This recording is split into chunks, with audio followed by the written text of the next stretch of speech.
Good morning and welcome to Sonnenberg Church. We have a lot of fellowship happening out in the foyer, so I welcome those who are here every Sunday and those visitors, and I appreciate our love of fellowship. Hopefully people can start heading this way. We are Sonnenberg meaning a sunny mountain, and I'm grateful to Pam for the beautiful sunny music and to Joyce for the beautiful sunny flowers and for all the people who helped to establish the new sign out front with our reminder of the beautiful sunny mountains that Sonnenberg entails. I was reading a book this week by Sho Baraka, and he mentions that spiritual mountains, like actual mountains, are beautiful and exhilarating spaces. But if you notice, at the top of the mountain, there's not a lot of growth. And he suggests that it's the same for us spiritually, that growth happens in the valleys, in between the mountains. Oswald Chambers says, and I quote, "We are not made for the mountains, for sunrises, or for the other beautiful attractions in life. Those are simply intended to be moments for inspiration. We are made for the valley and the ordinary things of life, and that is where we have to prove our stamina and strength." So I welcome you today to Sonnenberg. We are a church of sunny mountains, but we are planted firmly here in the Sonnenberg Valley of Wayne County, Ohio. And it is in this valley that we walk and grow and follow Christ together. So again, I say welcome to Sonnenberg. What announcements do you have to share regarding our life together?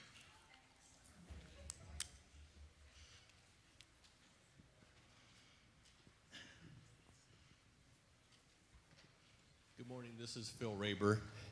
Just an announcement as far as a Sunday school opportunity for this next quarter. We have a group that's been gathering in the back corner over here since springtime, but we have moved to the conference room. So if you're looking for an opportunity for the Sunday school hour, I would invite you to come to the conference room, and we're going to be doing a book study. Henry Bune and I will be sort of co-coordinating Richard Foster's book called The Celebration of Discipline. It's a classic that if you've never read it, I would encourage you to at least glance at the review and think about the spiritual disciplines in there. And it's just a time to gather and share what you've gleaned from the reading for the week. So it's an easy one to hop in, and so I'd just invite anybody who would be interested to join us starting next Sunday. Thank you. I think I first encountered that book about 20 years ago here at Sonnenberg. So, a few reminders while you're thinking of other announcements. The blood pressure checks will happen after the service today, and the sign-ups for both catfish fry opportunities and the marriage retreat will be in the foyer. Are there any other announcements?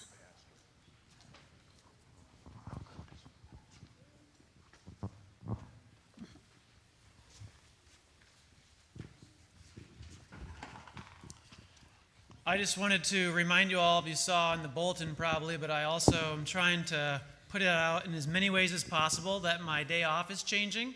So if you have or have not seen yet, starting here in September, my day off is no longer, do you remember what my day was this last year? Can anyone say?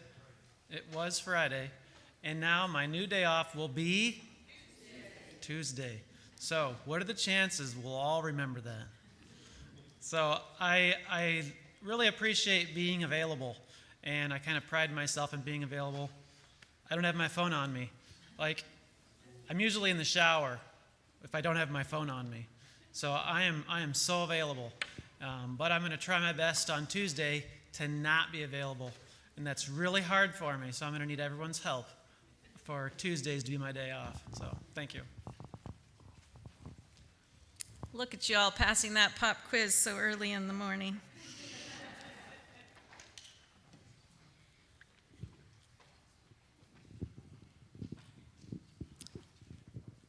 If there are no other announcements, is there another one?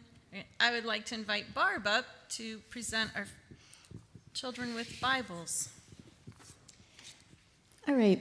We have 2 children who are in first grade, and when you go into first grade, you're learning to read, and as a Sonnenberg congregation, we like to give those first graders a Bible, a children's Bible, so they can start reading in God's Word. And so Eliza Miner, who I think might not be here, and Adam Zerker, if you would come up. We have a Bible for you. It's the NIV Adventure Bible, and on the front of it, it says, "If you accept my words and store up my commands within you, and if you look for it as for silver and search for it as for a hidden treasure, then you will understand the fear of the Lord and find the knowledge of God." And in here, you'll find the knowledge of God. There you go, Adam. And Eliza,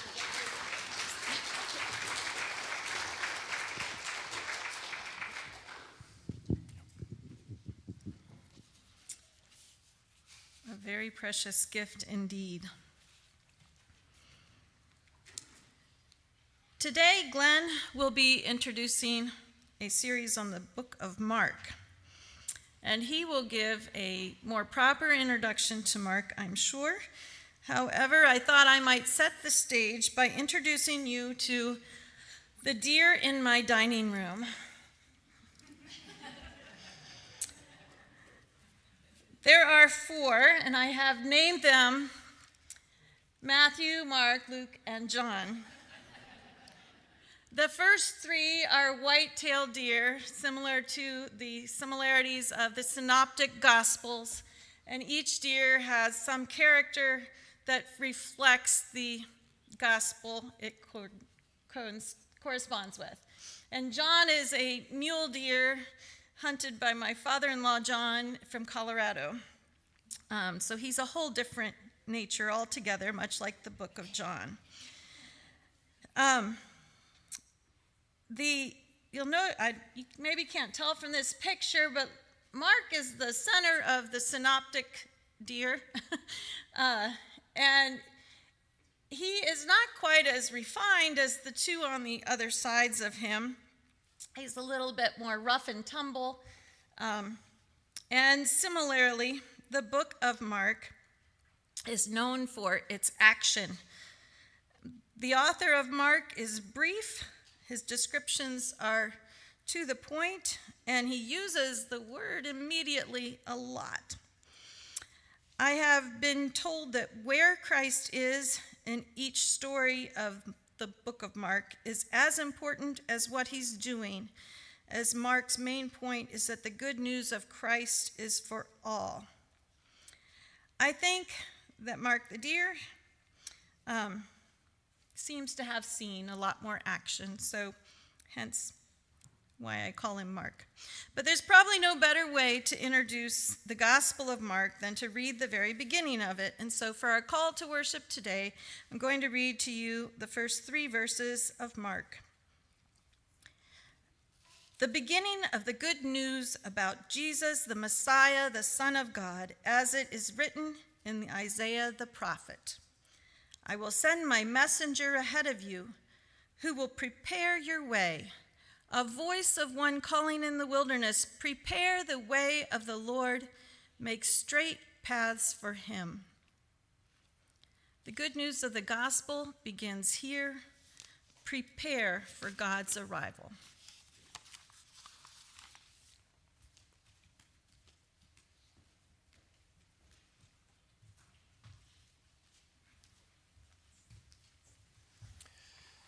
I'd like to begin this morning with our singing time by singing a song that's new. We've not sung it before here. It's from the new Voices Together hymnal.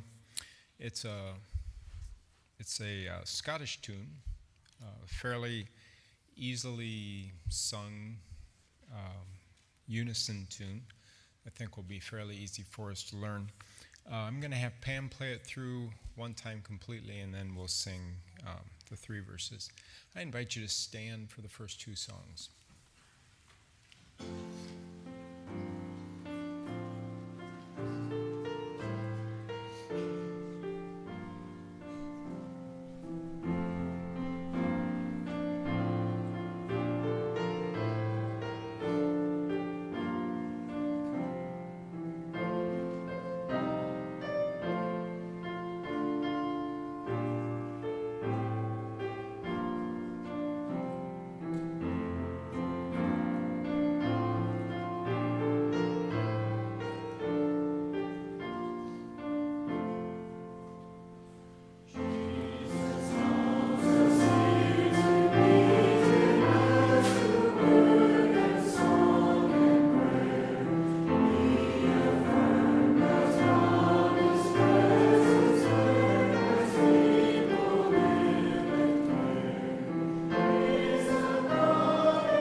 And if you pick up your hymnal worship book, number 389, Take My Life and Let It Be.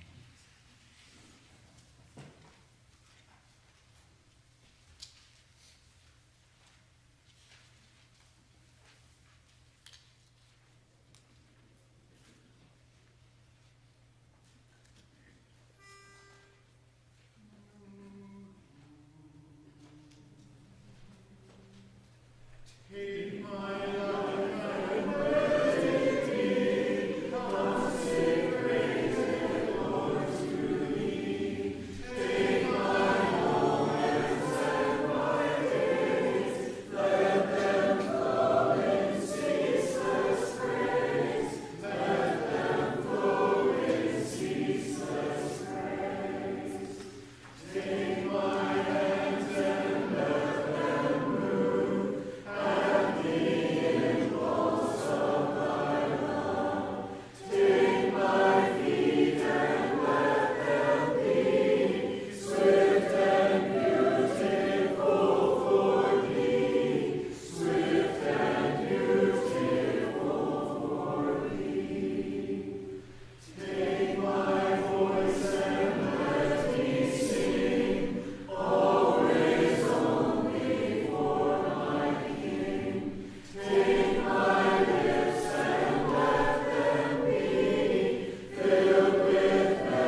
For the scripture this morning, I will be reading from Mark 2:13 through 17.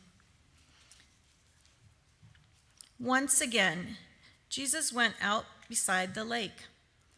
A large crowd came to him, and he began to teach them.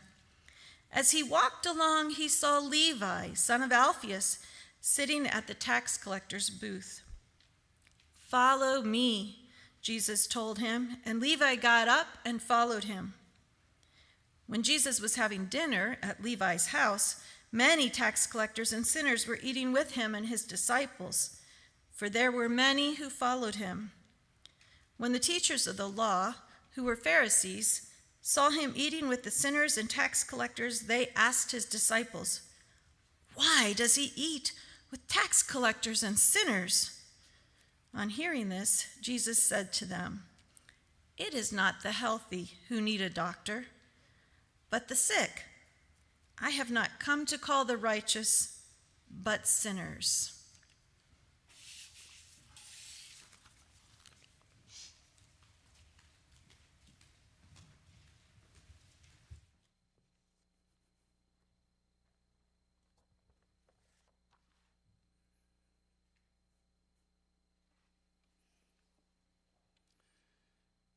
Grace to you and peace from God our Father and Jesus Christ our Lord.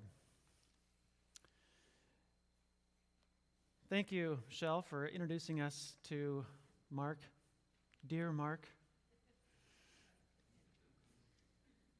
It's been a privilege to walk with you as a congregation this past year, to be able to journey with you as individuals, as couples, as families, and as a congregation. It's been a joy. It's been an honor. There's been highs and lows, and there's something about marking a year of being together. And I was making it a big deal about it being a year, and I think what hit me most was just how much I have to learn. I was like, oh yeah, I've been here a year, but it's like we've just gotten to know each other. So there's only so much that I learned about you, Silas, Jude, Matea, Kate, Priscilla, our front row, and everyone. How much have I gotten to know each one of you? And it seems like very little. Some of you more than others. But welcome to year 2. So this morning, we are kicking off year 2 of the narrative lectionary. Actually, it doesn't start this week, it starts next week. So if you remember last year, this time, I had only heard of this a couple weeks prior. It differs from the Revised Common Lectionary. It's called the narrative lectionary, and I feel guilty because I get to preach from all these narrative texts because I love story so much. So it starts next week, because it starts the Sunday after Labor Day. So September 3rd, I was like, well, what am I going to preach about on September 3rd? So what the narrative lectionary does, it's a 4-year rotation, and each year it focuses on a gospel, and this year's year 2, which worked out really well for last year, starting with year 1, focusing on Matthew. So this whole year, which is actually only 9 months, we're focusing on Mark, but we'll start with Old Testament texts until the 4th Sunday of Advent. We switch. There's always a gospel passage that goes with each Sunday. So I can preach on Mark every Sunday and draw in that passage, but the focus will be an Old Testament passage until the 4th Sunday of Advent. All right? But one of our children's, I think it's the Storybook Bible, it talks about how every story in the Bible whispers Jesus' name. So no matter what story we're going through, you have to look for how does this story whisper Jesus' name? Because the question is who is God? And just as Michelle pointed out, one of the most important things is to see where Jesus is in each story. I'm kicking off the Gospel of Mark today because Mark is the focus for the whole year. And it's actually only 9 months. It goes September through May. And last year we took breaks at Advent, Christmas, Epiphany, Lent, Easter, the summer. So it was actually less than half a year we even focused on it. So I'm kicking off Mark today to give an introduction to the whole book and focusing on one passage. I feel like a professor giving you the coursework for the school year, and you already have the book, and I'll be giving you the text each Sunday that we'll be focusing on. Very little homework, not really essays, not really papers that you have to write. You just have to show up. You can study ahead of time, but it's like a lecture you get every Sunday. And it's a message. And there is something for everyone. I'm always struck by how we each take something different from a sermon. Inevitably, a preacher can greet folks at the back, and someone will say, "Thank you for saying this morning, preacher." And the preacher can say, "I never said that. Actually, I tried to say the opposite." But they heard something. Everyone receives something, and I think that's the miraculous part about a message. It's more like an independent study that you're each signing up for every time you come. And this year, you're going to get out of it directly proportional to what you put into it. Same with a Sunday morning when you show up. Now, I can give you a hard time for not being in here before Prelude begins, but I'll never forget someone at a church that I once was at that was sitting there listening to the music, and you can tell they were really preparing their hearts. So I'd like to say that service starts at like 10:20 when the Prelude begins. And what is it that God's trying to say even through the Prelude music? So I don't know if we need to start Sunday school sooner or make sure we dismiss sooner. But what is it that we're looking forward to? Mark is a book, as Michelle pointed out. It's fast-paced, it's action, it's drama. It could be written as a screenplay or a movie. The immediately, and then, and the very next, and then all the stuff that happens. Jesus is the wild card. Whenever Jesus enters the story, you never know what could happen. In some of my favorite stories, you have the main character, when they enter the scene, you never know what could happen. And with Jesus, all the more so, because he has the miraculous power of being the Son of God. In the book of Mark, they bring a paralyzed man, and he's not only healed of his lame legs, but more radically, Jesus tells him what? Your sins are forgiven. A man with leprosy comes, and Jesus touches him, which is unheard of against Mosaic law, and he heals him. In chapter 5 alone, Jesus restores a demon-possessed man, raises a dead girl, and heals a sick woman who has been bleeding for 12 years.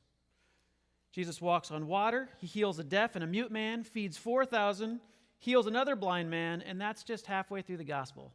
And then we have the transfiguration when he's on top of the mountain. And that's like the middle of the book of Mark. And that's only halfway through. I look forward to what all we are going to dive into through the rest of the book of Mark, the rest of this next 9 months. I also want to point out the name Christ. For many people, look over that word, think of it maybe as Jesus' last name, Jesus Christ. But for him having that title, what Christ meant, to be called Jesus the Christ, it's not just a name, it's not just a title, it means he was the Messiah, the anointed one, above every other king. But it didn't just appear that way. It didn't appear like he was the Messiah they were expecting. It didn't appear that he was above every other king. There were all kinds of prophetic oracles and scriptures predicting his coming. But people could not fathom how God could move in ways beyond their understanding. He didn't act and look like what they had expected in the Christ that was to come. How could he be the Messiah? The people had been expecting the Messiah, the anointed one. He would usher in a new ruling authority, free from their oppression. They would be freed from their oppression. the oppression that they thought, the oppression from the governing ruling authorities. But Jesus, time and again, was different than what they expected. He said different things. He acted differently. His practices were different than their normal religious leaders. What the people had to do was to try to get used to different. And that was welcomed by some and just too difficult to grasp and understand for others. Some were excited by this new teacher who performed miracles, opened up God's law in ways they had not heard before. And others were just utterly turned off and upset. See, Jesus brought radical kindness and humility, and he opposed the ruling religious authorities to their face.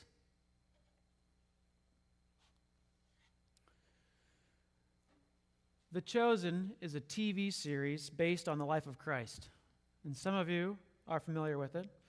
Others, you may not have watched it, you may not have heard of it yet. That's okay.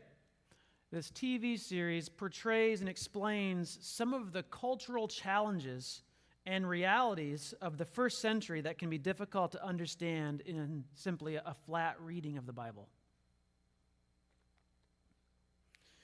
If you think we are complicated as Christians, let alone Anabaptists, and our differences as Amish, Brethren, and Mennonites, and then throw in how we relate to our government and the different political parties, it's likely way more difficult for you to understand the complexity of the different ruling religious authorities in Jesus' time representing the Jews. From the scribes and Pharisees, teachers of the law, the Sadducees and the Sanhedrin, the Zealots and the Essenes, now let's throw in how they relate or don't relate or despise their oppressive, occupying, ruling, militant government. I think we would need, in order to try to understand the complexity of this, we would need a panel that would consist of Henry in his many years of teaching Bible, Don in his many years of teaching history and church history, Greg, who's gone to seminary, Nate and Jeremy, who've had how many years in ministry, and whoever else has spent time studying first century Palestine Jewish culture, to all work together to try to explain for us the complexity of the cultural time and place in which Jesus enters and begins his ministry and calls those to follow him for him to fulfill God's purpose of sending him to earth. I've heard it explained that the time that Jesus came was so perfectly timed that it was to fulfill all things. You had the Greeks that brought a common language to the whole known world, and you brought the Romans who basically connected every place by roads. It was the perfect scenario for the gospel to then be taken to the whole known world. But the time that Jesus enters in, if you think we live in complex times, we have no idea. We have very little idea of the complexity of what first century Palestine culture was like. For the Jews and all of their religious sects and their differences as they related to the Romans looking for this Messiah. And here comes Jesus. Do you think they recognized him? Because he offers this freedom to their oppression, but it's not what they think. They want this oppression thrown off from the occupying Romans. The Zealots hated the Romans. They just wanted to kill them all. The Essenes went off by themselves to be holy in the desert. Now, I have not studied much, and I know very little about the difference between the Sadducees and the Pharisees and the scribes and the teachers of the law who were like lawyers that were experts in the law, and how they had different, like the Sanhedrin and the synagogue and the temple. Who understands all this? I heard this morning that the Amish were meeting, what was it called? Council church? And they meet twice a year for communion all together. And we don't even know how the Amish church works. I thought I was going to understand all the different groups when I started in ministry in Holmes County. Yeah, that wasn't going to work. I got to about 12 different groups before I gave up. That's just the Amish. So, we've got, I'm setting this up for Jesus calling Levi. Okay? So if you look in your text at Mark chapter 2, we're in Capernaum. And again, Mark is fast-paced. It's the least, what did you say, Michelle? Uniform, not like the other two. Least orderly. Mark, who's John Mark, son of Alphaeus, is he Matthew? In the other two Gospels, the tax collector's Matthew. In Mark, we have Levi, who isn't even listed among the 12. So is he one of the disciples or not? Who is this tax collector? But we're in Capernaum, which is the north side of Galilee, which is likely a toll route. All right? It's a major trade route, people coming from the east to the west, getting to the Sea of Mediterranean, and then they can go north or south. And the tax collectors collected tolls, okay? And they were hated by the Jewish people. They were seen by the people, they were seen as people who loved money more than being faithful to God. They worked with the Roman oppressors, and people despised them.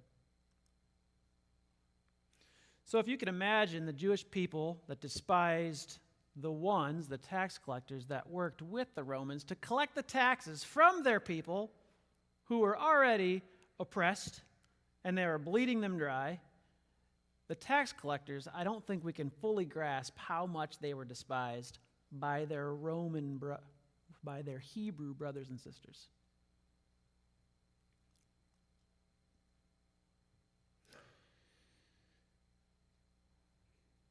They collaborated and worked with the Romans to help tax their own people.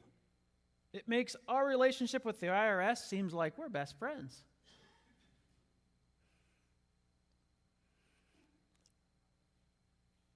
So we're in Capernaum, near Magdala, which is the hometown of Mary Magdalene. It's a fishing village. And Jesus had already called 4 other disciples. Simon and his brother Andrew, who were fishermen, and James and John, who were fishermen. So he's already got 4 fishermen that we know are disciples.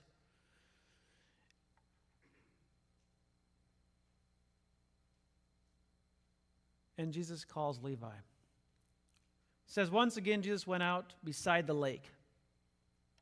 So he had been teaching, healing, called some disciples.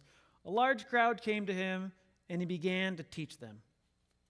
Then it says, as he walked along, how is he teaching this large crowd as he walks along? Some of these things seems like it's jumping from one big thing to the next. He saw Levi, son of Alphaeus, sitting at the tax collector's booth. Follow me, Jesus told him, and Levi got up and followed him. And the next thing it says, while Jesus was having dinner at Levi's house. How quickly did this happen? Now, there's a scene in The Chosen that I think I might have explained before. It's one of my favorite. And Simon, and whether it's Levi or Matthew, has had some interactions already. You know, if he was the tax man, there's these interactions that show just how much the Jews despise the tax collectors. And here they're walking along, and the disciples are following behind Jesus. And Jesus stops and just asks him to follow him. And the great scene that's shown in The Chosen is that Simon is all up in arms that Jesus would call the tax collector to come join him. He's like, Jesus, do you know what you're doing here? We've decided to join you, but you're really calling him? You can't possibly be serious. And it says that he just got up and followed him. And Simon is like, he's so mad that Jesus could be calling him to join them because he hates him like everybody else. And Jesus tells Simon in the scene, well, you didn't get it. You didn't get it either when I first called you, Simon. And Simon says, well, this is different. And that's where Jesus says, well, get used to different.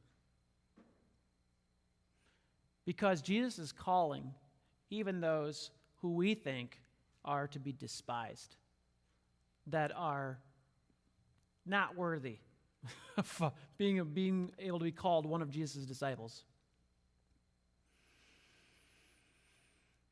And the very next thing it says that Jesus was having dinner at Levi's house. The significance of having dinner with someone in this culture is immense. It means you've accepted them. It means that you're friends. That means that you are in fellowship with them. And the tax collectors are roped right in with the sinners. Who are the sinners?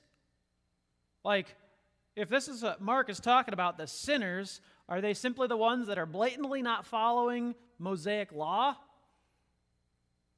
Because they're in this category as bad as the tax collectors, and Jesus is eating with them. And it says many tax collectors and sinners were eating with them and his disciples. Where did all they come from? We got one tax collector that's being invited to follow Jesus, and all of a sudden he's eating with a bunch of them. So did it happen that day? Was it that quickly that Levi calls all of his tax collector friends and say, you're never going to guess. You're never going to guess. We think we found the Messiah. And he welcomes us. Nobody loves us. And he's eating at his house that night or whenever. Many tax collectors and sinners were eating with him and his disciples, for there were many who followed him. So, whether or not this Levi was one of the disciples, there were many that followed Jesus, and they were all eating there. And then when the teachers of the law, who were the Pharisees, saw him eating with the sinners and tax collectors, they asked the disciples a very good question. Why does he eat with tax collectors and sinners? And we're back to the place that Jesus was. He was in this place that he should not have been. According to all the religious authorities, any good Jew wouldn't have been caught eating with a tax collector.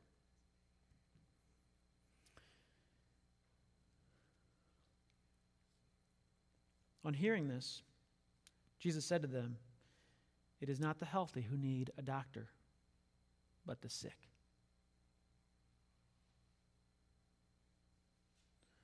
I have not come to call the righteous, but sinners.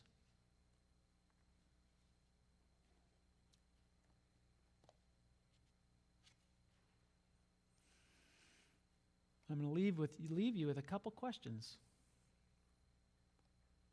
Who are the healthy? And who are the sick?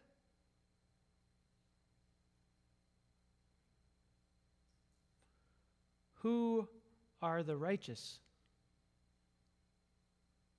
And who are the sinners? They thought they had it figured out in first century Palestine Jewish culture.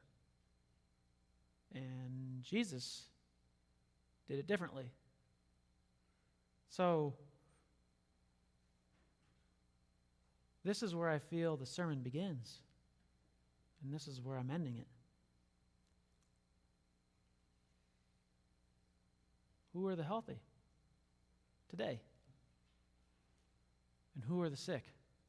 Because when we ask this question about ourselves, all of a sudden it gets really real when we want to know if Jesus would come back today, who would he be hanging out with? What's the place he would be? Because how do you answer this question for us? Who's the righteous and who are the sinners?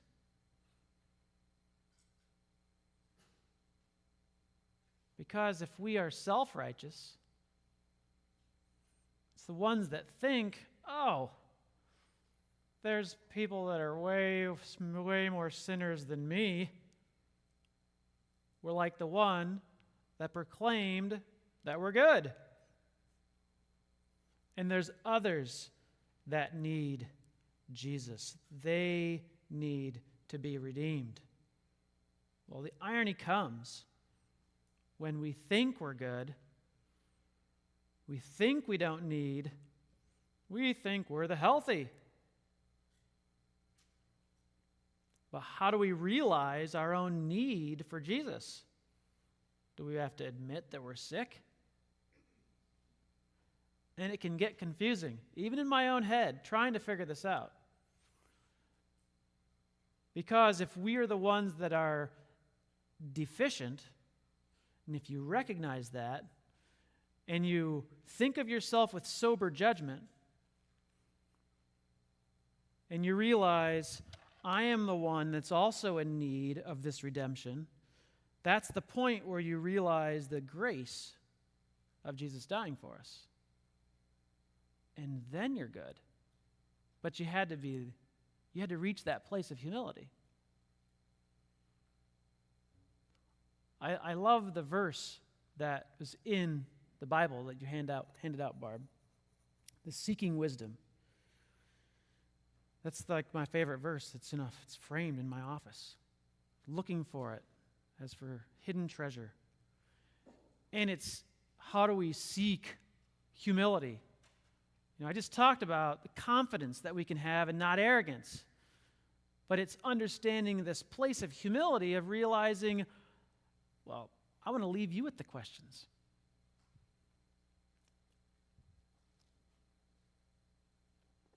Who are the healthy and who are the sick? Who need Jesus? Who are the righteous and who are the sinners?